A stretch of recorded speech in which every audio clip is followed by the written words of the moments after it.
Salut, moi c'est Gonzague de Enfile ton bleu et aujourd'hui dans Technique de Pro, on va voir ensemble le remplacement d'une chaudière fuel par une pompe à chaleur. Allez, je t'emmène avec moi, on va voir le chantier.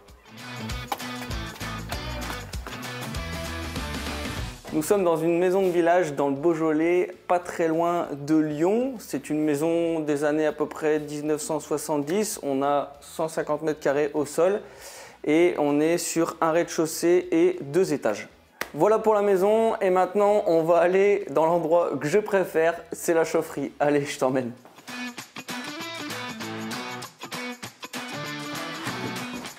Donc actuellement dans la chaufferie, on est sur une chaudière fuel de 27 kW qui fait forcément le chauffage et aussi en même temps la production d'eau chaude. Donc là l'idée aujourd'hui c'est de remplacer tout ce qui est là par la pose d'une pompe à chaleur. Ce qu'il faut c'est qu'on mette tout en vidange, le ballon d'eau chaude, le chauffage, qu'on évacue aussi les cuves fuel qui sont derrière et vraiment en troisième temps, une fois que tout sera débarrassé, qu'on aura tout remis au propre, on installe un chauffe-eau plat de chez Altec en provisoire pour que les clients puissent avoir de l'eau chaude tout au long du chantier. Allez, c'est parti pour la dépose.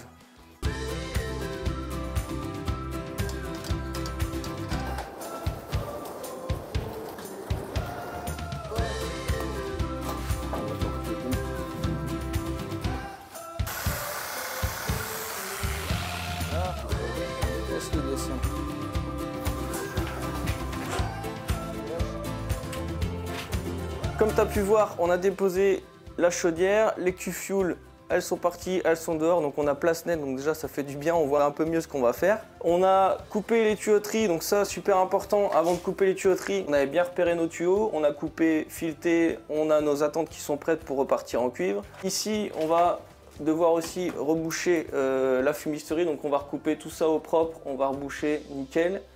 Repérage tuyauterie eau chaude eau froide, donc là on a coupé eau chaude eau froide, on a bien décapé les tuyauteries pour pouvoir repartir après par la suite sur la nouvelle installation. Et toutes les tuyauteries eau chaude eau froide qui repartaient de l'autre côté, puisque les arrivées arrivent de l'autre côté, on a tout coupé et on a installé le ballon provisoire qui va permettre aux clients de pouvoir avoir l'eau chaude tout au long du chantier.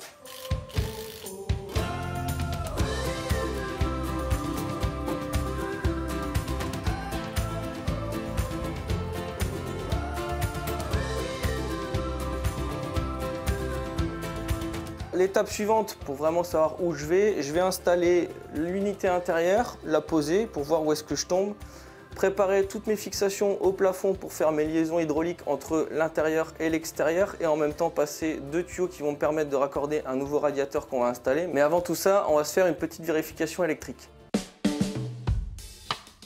Quand on passe souvent d'une chaudière à une pompe à chaleur, les puissances ne sont pas du tout équivalentes et donc quand on installe une pompe à chaleur avec un appoint électrique, il faut souvent faire changer l'abonnement électrique. Quand tu fais changer l'abonnement électrique, souvent ta section de câble, elle doit être vérifiée. C'est-à-dire qu'en fonction d'une puissance, tu as une section de câble qui doit être mise au départ de compteur et donc de ce fait, il faut juste la vérifier. Là par exemple sur le chantier, la section de câble n'est pas bonne, donc nous on va retirer un nouveau câble du compteur général jusqu'à notre nouveau tableau. Tout ce qui est branchement électrique sera réalisé par un électricien qui sera habilité à faire ce branchement là, donc nous on avance le travail, on tire le câble, mais tout ce qui est raccordement entre le tableau et le général sera forcément réalisé par un électricien habilité pour faire ce type de prestation. Et donc la dernière petite chose où il faut faire très attention, c'est la mise à la terre et justement que le câble de terre soit correctement relié et raccordé. Et donc pour faire ça, j'utilise ce petit appareil qui va me dire si justement ma terre est correcte ou pas.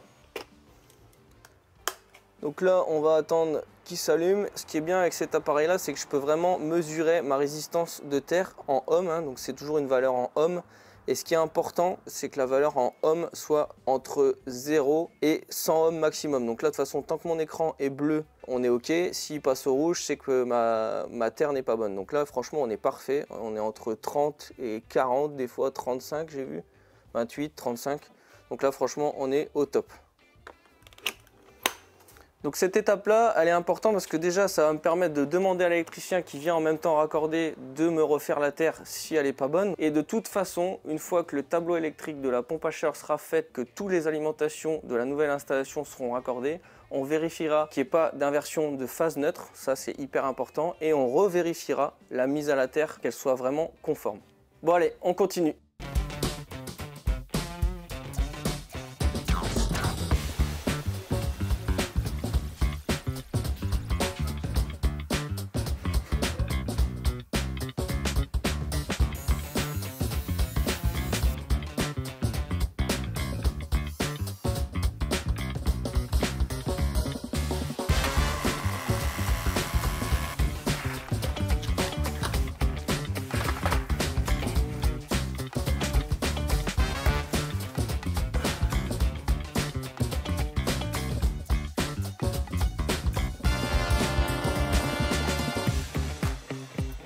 Bon, comme tu as pu voir, là on a réalisé toutes les tuyauteries jusque là. Et là maintenant, comme je dois finir les tuyauteries là et que je veux que ça sorte au bon endroit, ce qu'il faut que je fasse avant de continuer la tuyauterie pour la connexion entre l'intérieur et l'extérieur, il faut que je positionne le groupe extérieur avec les sorties au bon endroit pour que après je puisse faire les 2 percements.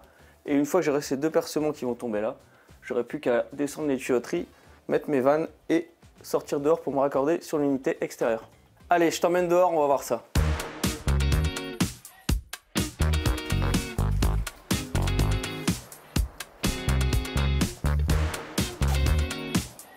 Ce qu'on doit faire maintenant, c'est mettre en place les rubber foot. Donc ça, en fait, c'est des tampons anti-vibratifs, ce qui va faire que quand la pompe à chaleur sera posée dessus, on va absorber toutes les vibrations et elles ne vont pas se répercuter dans la dalle, donc forcément elles ne se répercuteront pas dans la maison. Et en même temps, ça nous sert pour rehausser la pompe à chaleur, c'est-à-dire qu'on a déjà 15 cm de dalle et on rajoute une quinzaine de centimètres au niveau des rubber foot, donc on va se retrouver au total sur une hauteur de 30 cm, ce qui est super important, surtout dans la région où on est, où en hiver on a quand même des températures assez basses. Et donc si jamais il y a de la neige, il faut qu'on ait une hauteur minimum où on est sûr que la neige ne pourra pas être au niveau de la partie basse de la pompe à chaleur. On va couper déjà en premier lieu le PVC, ce qui va nous permettre de pouvoir positionner la pompe à chaleur. Moi franchement, je préfère passer 5 minutes à mettre ma pompe à chaleur en place, faire mes percements, mais au moins je suis sûr que la sortie elle sera pile poil et que ça va bien sortir au niveau de la pompe à chaleur, que j'aurai pas de problème.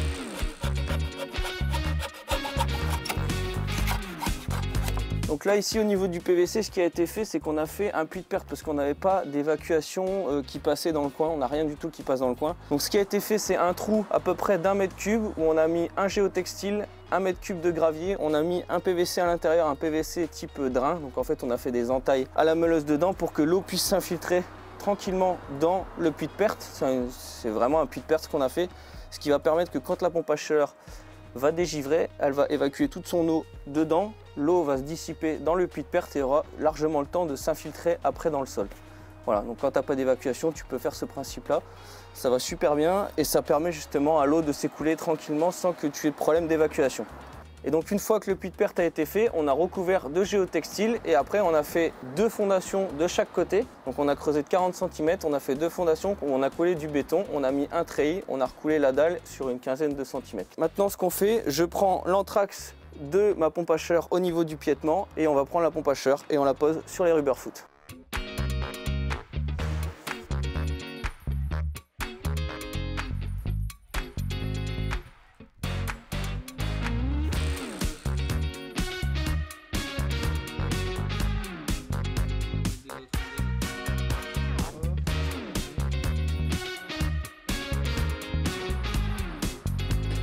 Bon, comme tu as pu voir, on a mis en place le cache clim pour pouvoir l'installer. Mais en premier lieu, ce qu'il faut toujours respecter, hyper important, c'est les normes constructeurs. C'est-à-dire que le constructeur te donne une cote minimum à respecter. Ici, on est sur 30 cm. Donc en fait, tu prends 30 cm et tu dois vraiment avoir tes 30 cm par rapport au mur. Ça, c'est hyper important. Une fois que tu as fait ça, pour choisir la taille de ton déco-clim, tu vérifies tes cotes et tu prends le déco-clim qui correspond à la taille de la clim. Ça, c'est hyper important. L'avantage du déco-clim, c'est qu'il va prendre toutes les intempéries pour lui.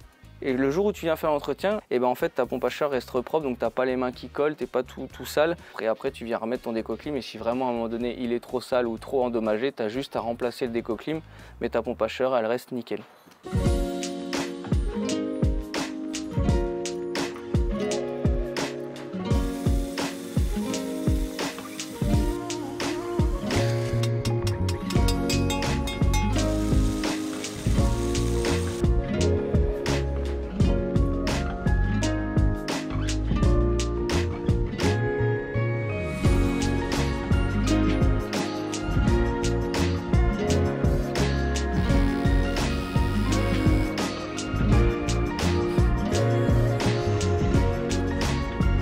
Bon alors comme tu vois là je suis en train de poser un boîtier, ça s'appelle une coupure de proximité. Si tu coupes ici, tu sectionnes l'alimentation et donc de ce fait si tu interviens sur le groupe extérieur, que ce soit pour vérifier le ventilateur, pour l'entretien, pour un SAV, pour vérifier le compresseur, enfin bref pour tout tester, tu peux tout faire hors tension et travailler en toute tranquillité.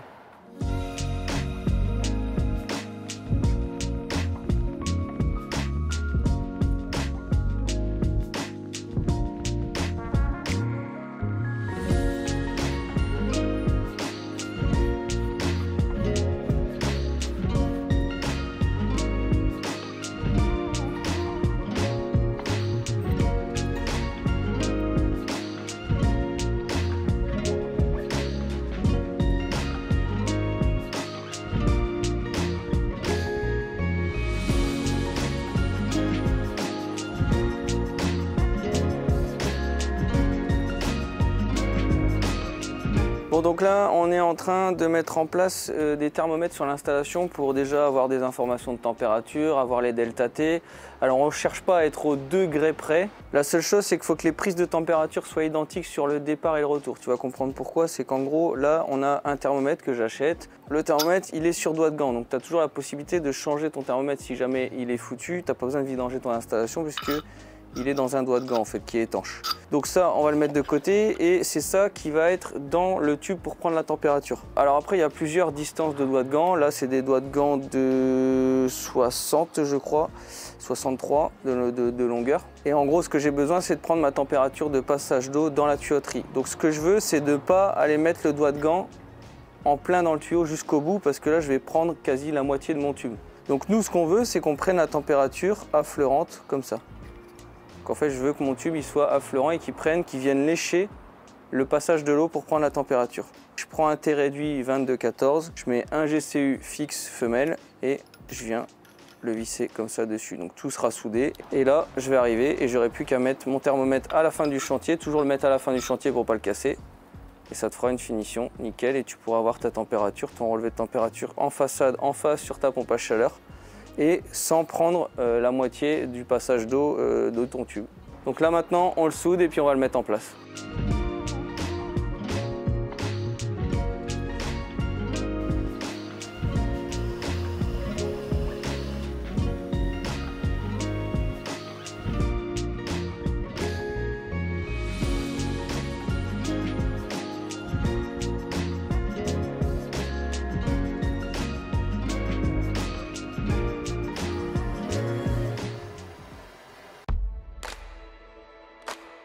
Donc moi, ma petite technique, tout le monde ne fait pas ça. Il y a certains fabricants qui vous vendent directement avec la pompe à chaleur une vanne qu'on appelle une vanne à tamis. Donc il y a un tamis intégré dedans. Je ne suis pas spécialement fan de ça puisque les vannes sont quand même relativement petites. Ma petite technique, c'est que à partir du moment où j'ai ma section de tuyauterie, là on est sur du 28, je double ma section. Donc là on est sur un filtre à tamis en 1 pouce 1/2, ce qui va vraiment me garantir un énorme passage au niveau du filtre. Donc je vais te montrer ce que ça donne. Avant que je te le démonte, on ferme ces deux vannes comme ça, voilà, ici. Et ce qu'il faut savoir, c'est qu'il ne faut pas qu'il soit inversé avec la tête vers le haut, parce que quand je vais desserrer mon filtre à tamis, ici, je vais forcément avoir toute l'eau qui va tomber avec les impuretés. Donc tu peux juste mettre un récipient juste en dessous. Si tu es dans le sens inverse, les impuretés vont faire comme un entonnoir et elles vont rester dedans. Et ça, c'est pas super bon parce que quand tu vas remettre ton filtre, et ben potentiellement il y a des impuretés qui peuvent repartir dans ton échangeur à plaques et ça c'est pas terrible. Donc voilà, en fait c'est ce système là et tu vois qu'en fait au niveau de l'échange il est beaucoup plus important, beaucoup plus gros et c'est pour ça que je surdimensionne ça parce que je suis sûr que pendant un an je vais pas devoir revenir chez mon client pour juste nettoyer ce filtre là parce qu'il y a un défaut de débit. Donc pour le nettoyage, une fois que tu l'as démonté, ben voilà, tu as mis ton seau en dessous, tu l'as enlevé, tu prends ce filtre là, alors soit tu prends une petite brosse à dents si les impuretés sont bien accrochées, mais sinon souvent sous un évier, un petit peu d'eau chaude ou de l'eau froide, tu le passes avec le doigt, tu enlèves toutes les impuretés qui auraient pu rester collées dessus, tu le remets en place correctement, tu le remets ici, tu le visses. On est sur un joint torique donc ça sert à rien de le serrer comme un dingue. Voilà, on est contre et c'est terminé, on est étanche. Donc comme le pot à bout, le filtre à tamis s'installe toujours sur le retour de l'installation. Maintenant, je vais en profiter, je vais t'emmener directement voir le pot à bout et te faire une petite explication. Donc là, au niveau du pot à bout, on est sur les retours radiateurs. Sa fonction première, c'est le fait de récupérer tout ce qui est boue ferreuse. Parce que les boues ferreuses, forcément, vont engendrer sur l'installation un phénomène d'abrasion et de corrosion qu'il faut vraiment éviter. Donc là, sa fonction première, c'est ça. Et il va aussi capter une grosse partie des boues organiques. Et donc, qui dit pot à bout dit protection d'installation. Et qui dit protection d'installation, je vous le dis, la plupart des fabricants de pompes à chaleur ou autres vont forcément vous demander, dans le cadre de la garantie et pour vous assurer une garantie, l'injection d'un inhibiteur de corrosion dans l'installation. Donc vraiment, filtre à tamis, pot à bout, inhibiteur de corrosion et là vous êtes tranquille, votre installation est vraiment très bien protégée.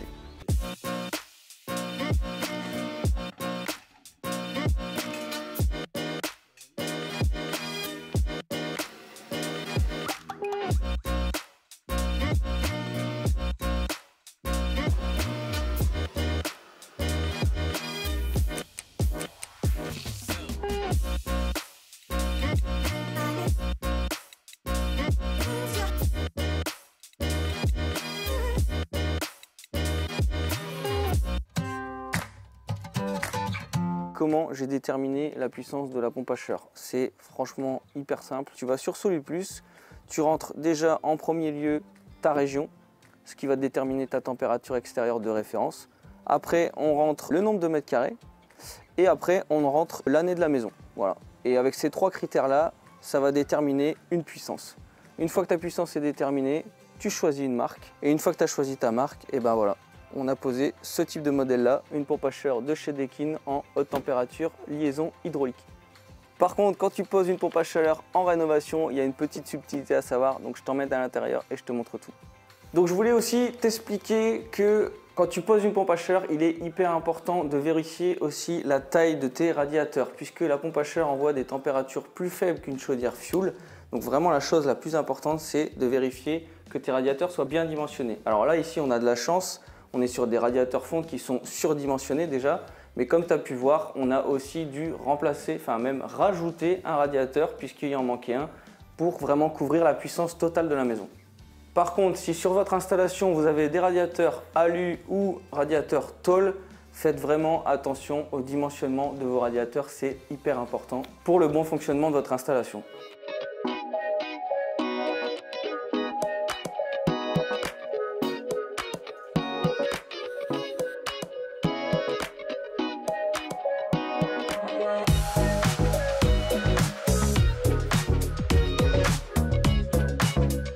Bon, donc là, on a tout mis en eau, les étanchéités sont bonnes, on n'a pas de fuite, tout est ok. Donc là maintenant, on a refermé toute la partie neuve entre la liaison extérieure et intérieure parce que celle-ci, elle n'a pas besoin d'être rincée. Par contre, ce qu'on doit rincer avant de mettre en service l'installation, c'est l'ancien réseau. Donc là, je vais me repiquer sur le retour radiateur. Donc là, c'est le retour radiateur, je vais directement à la vidange. Donc j'évacue. Donc là, je me branche sur le retour pour que ce soit beaucoup plus facile. Donc j'ai mis une vanne en attente. Donc ça, après, tu trouves un regard, une évacuation. Alors ce qu'il faut faire attention, c'est que ça va faire des secousses. Donc il faudrait être quand même vigilant que le tube soit bien maintenu, pas qu'il parte dans tous les sens quand ta machine démarre. Je mets le tuyau dans l'évac. Je vais brancher mon flexible sur l'arrivée d'eau. Je t'ai pas précisé, mais on ne fait pas de désembouage. On fait un gros rinçage hydro-pneumatique. Donc c'est une machine qui me permet d'envoyer de l'eau et de l'air en saccade. Donc ça va faire des saccades et ça va décolmater le fond des radiateurs. Mais là, on est plus sur un gros rinçage assez efficace, même très efficace. Quand on a vidé l'installation de chauffage, on s'est aperçu que l'eau n'était pas non plus très noire, très sale. Si vraiment, en lançant la machine, je me rends compte que l'eau est très sale, là, il faudra que je pense à faire un désembouage chimique pour justement vraiment évacuer toutes les boues qu'il pourrait y avoir dans l'installation. Dernière étape, en gros, tu te rebranches sur la sortie de machine. Donc c'est elle qui va m'envoyer de l'eau et de l'air comprimé dans ce tuyau-là. On va raccorder la machine sur le départ de l'installation et au niveau du retour, on évacuera tout ce qui va ressortir des radiateurs. Donc là, pareil, j'ai mis une vanne sur le départ.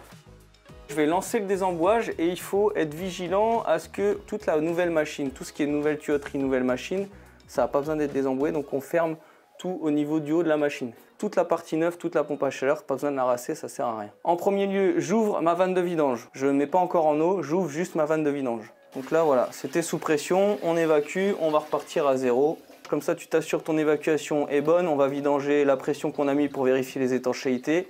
Et une fois que ça aura bien vidangé, après je pourrai lancer la machine. Donc là, comme je t'ai expliqué, je l'ai mis en mode vidange et ça me permet de voir si mon tuyau il flotte pas, s'il s'en va pas. Là, tu vois, je suis tranquille, je suis sûr qu'il va pas partir. Et comme j'ai ma machine tout prêt, au moins si jamais il y a quoi que ce soit, je pourrai toujours intervenir. Je vais mettre mon tuyau sous pression, mais j'ai laissé ma vanne de départ où je prends mon flexible dessus, je l'ai laissé fermer. Donc je vais mettre en pression ma machine, ma tuyauterie, mais je n'ouvre pas encore la vanne vers l'installation. J'ouvre mon robinet. Donc là, tu vois, elle est allumée. Je choisis mon mode rinçage, donc je valide. Je mets mon diamètre nominal, donc là on est bon, on est sur du 22, donc je reste sur un DN20, ça suffit. Et je vais régler mon pourcentage d'air comprimé. Donc moi, en général, je le mets à peu près à 150. Je fais OK, et là, je vais pouvoir ouvrir ma vanne de départ. À pas oublier, je l'avais enfoncé pour pas que ça fasse de bruit, mais là, il faut que je mette en route le compresseur, parce que forcément, pour envoyer de l'eau et de l'air comprimé, il faut que le compresseur démarre. Chose importante, tu ouvres radiateur par radiateur. Donc une fois que tu as fait un rinçage de radiateur, tu passes à l'autre et ainsi de suite. Une fois que ton eau est propre, tu fermes le radiateur que tu venais d'ouvrir et tu passes à l'autre.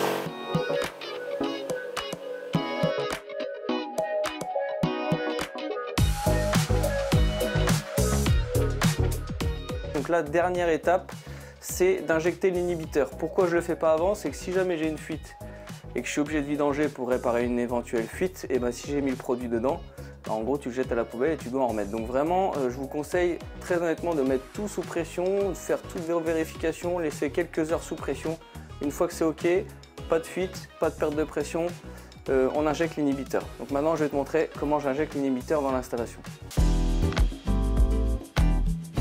L'avantage avec ma petite bouteille de mélange, c'est que je vais pouvoir vidanger par en dessous et injecter mon produit par au-dessus.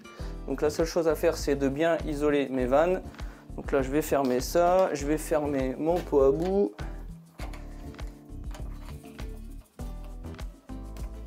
Hop, je vais fermer ma vanne de vase d'expansion pour éviter d'avoir trop de perte de pression. Et là je vais faire chuter ma pression.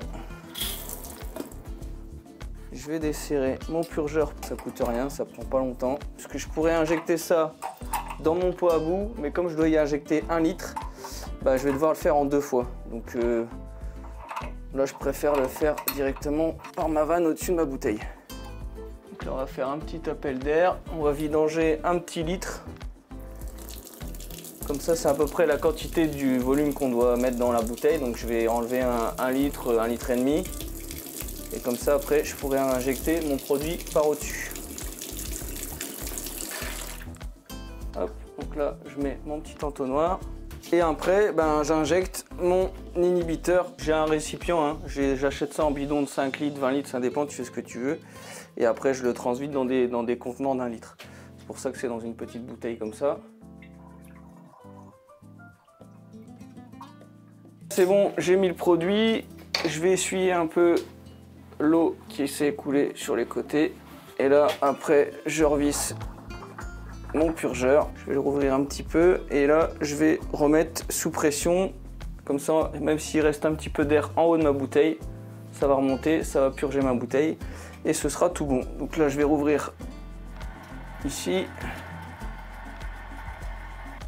Hop. Voilà. Donc là, c'est bon. Un petit coup de purge. Et voilà. Et là, je rouvre ma vanne de pot à bout. Et c'est tout bon. J'ai injecté parfaitement mon inhibiteur dans l'installation. Et je suis sûr que mon installation est totalement protégée. Bon, maintenant que l'installation est terminée, mise en eau, sous pression, tout est ok, je vais te faire une petite présentation de ce qu'on a réalisé, de ce qu'on a posé. Donc là, en premier lieu, on va autoriser la pompe à chaleur à se mettre en route en chauffage et en eau chaude. Et après, on va faire tout ce qui est réglage de pente, tout ce qui est réglage de température de ballon d'eau chaude.